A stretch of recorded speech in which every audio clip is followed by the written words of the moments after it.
Jacques Rimbaud, c'était pour moi un monument. J'ai appris la politique avec lui. J'ai été presque partout où il a été. D'abord au sein de la fédération du Cher du Parti communiste, et puis après en tant qu'élu municipal, conseiller municipal, adjoint, puis conseiller général, jusqu'à premier adjoint de la ville.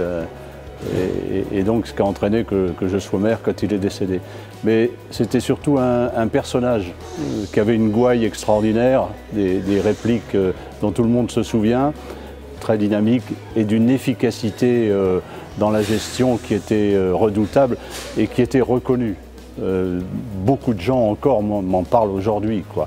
Ils étaient toujours surpris quand ils disaient on a un trou devant chez nous sur la route, et puis que 3 jours après le trou était rebouché parce que le maire était intervenu, ce qui est à peine encore imaginable d'ailleurs aujourd'hui. Donc un style particulier, très direct, très franc, de temps en temps provocateur, mais il savait aussi jouer de cette provocation.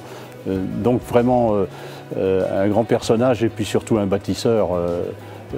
Dans cette ville, on ne peut pas traverser cette ville sans voir la main de Jacques Rimbaud. Que l'on pense à, disons, à cette aile de la mairie aujourd'hui, que l'on pense au Palais des Congrès, qu'on appelle Palais d'Oron, que l'on pense à la médiathèque, au grand stade qui porte aujourd'hui son nom, à l'hôpital. Les rues piétonnes, personne s'en rappelle sans doute, ou semi-piétonnes, c'est lui qui les a faites.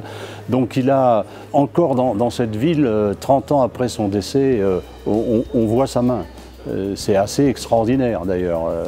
En plus, ça a touché tous les domaines, que ce soit l'urbanisme, le social, la culture, le sport.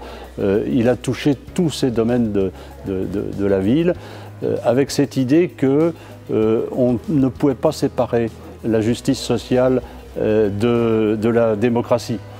Et lui, il disait 80 000 habitants à Bourges, oui, mais moi je ne veux pas 80 000 habitants, je veux 80 000 acteurs pour la ville. Voilà, ça dénotait ce qu'il était. Je pense qu'il a montré une face du communisme qui est la vraie, c'est-à-dire un communisme humaniste et démocratique. Et lui, il l'a incarné pour cette ville. Oui, alors j'en ai des dizaines. Hein. J'en ai des dizaines. Je vais en raconter une dans laquelle j'étais impliqué. C'est en ce qui concerne Saint-Bonnet. À l'époque, j'étais premier adjoint chargé de l'urbanisme, entre autres. Et ça me paraissait un truc énorme, alors qu'il y avait place Parmentier, que des arbres, et puis un parking. J'ai dit, ça me paraissait avoir une dimension étonnante sur le papier, quoi, sur le plan.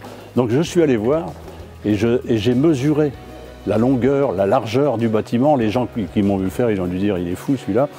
Et puis je suis venu voir Jacques Rimbaud, le maire, et je lui ai dit, écoute, c'est trop énorme ce bâtiment.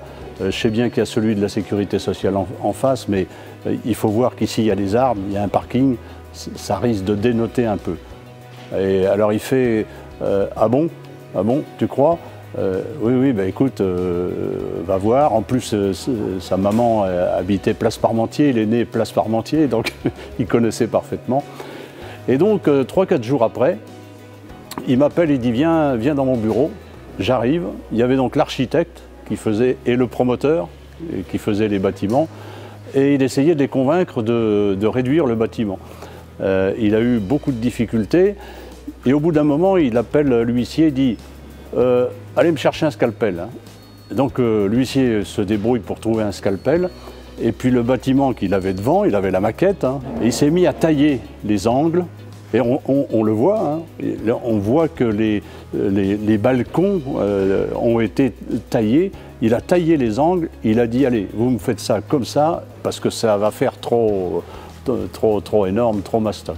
C'est comme ça d'ailleurs qu'il a dessiné aussi la place Georges Sand.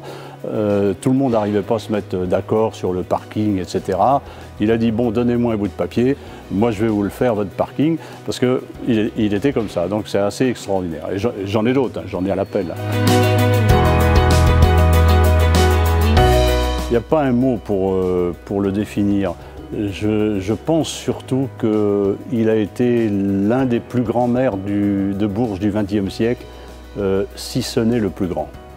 Et puis, il avait ces mots, il disait, on lui demandait « mais vous êtes communiste, quoi, vous êtes du Parti communiste ». Non, il répondait « je suis du PPO ». Patience, persévérance, obstination. Et quand on le poussait dans ses retranchements en disant « mais alors, vous ne voulez pas dire que vous êtes communiste ?» Si, je suis français, berrichon et communiste.